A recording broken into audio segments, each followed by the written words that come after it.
सदादे दहशतगर्दी अदालत लाहौर में 5 अक्टूबर जलाओ घेराव के 2 मुकदमात बानी पीटीआई की बहन अलीमा खान और आसमा खान की अबूरी जमानतों पर समाअत। अदालत ने जमानत में 17 मई तक तौसी कर दी। अलीमा खान और आसमा खानम अदालत में पेश नहीं हुई। 1 रोज़ा हाजिरी माफ़ी की दरख्वास्त मंजूर।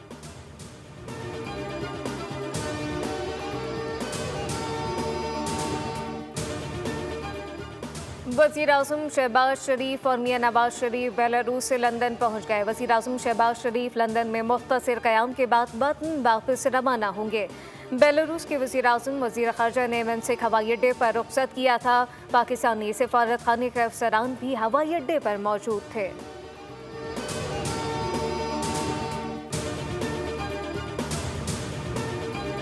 वज़ीर आज़म का कामयाब दौरा बेलारूस। पाकिस्तान और बेलारूस के दरमियान 5 मुआहदों और मुफाहमत की 2 याददाश्तों पर दस्तखत। शहबाज शरीफ और सदर अलेक्जेंडर लुकाशेंको की मुलाकात। पाकिस्तान से 1.5 लाख से ज़ायद तरबियत याफ्ता और हुनरमंद नौजवानों को बेलारूस भेजने पर इत्तफाक। मुश्तरका प्रेस कॉन्फ्रेंस में वज़ीर आज़म शहबाज शरीफ ने कहा कि पाकिस्तान में सरमायाकारी के वसी मौक़े मौजूद हैं। बेहतरीन मेज़बानी पर बेलारूस की क़यादत का शुक्रिया अदा करता हूँ। सदर बेलारूस ने कहा पाकिस्तान के साथ ताल्लुकात को बहुत अहमियत देते हैं। वज़ीर आज़म पाकिस्तान के दौरे से 2 तरफ़ा ताल्लुकात को नई जहत मिलेगी।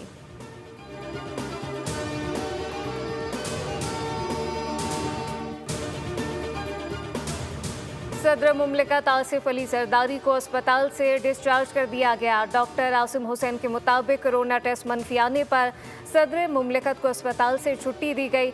डॉक्टर ने आसिफ अली जरदारी को फिजियोथेरेपी जारी रखने का मशवरा दिया। सदर मुमलिकत 10 दिन निजी अस्पताल में ज़ेरे इलाज रहे।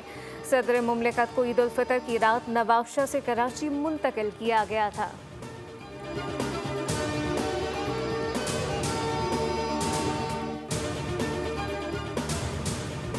दुनिया की 2 बड़ी ताकतें आमने सामने। अमेरिका और चीन माशी मैदान में लड़ पड़े। अमेरिका के जवाब में चीन का वार। टैरिफ 84% से बढ़ाकर 125% कर दिया।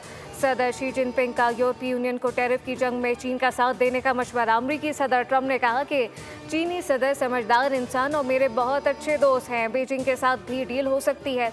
उधर डेमोक्रेटिक सेनेटर ने ट्रंप पर इनसाइड ट्रेडिंग का इल्ज़ाम लगा दिया।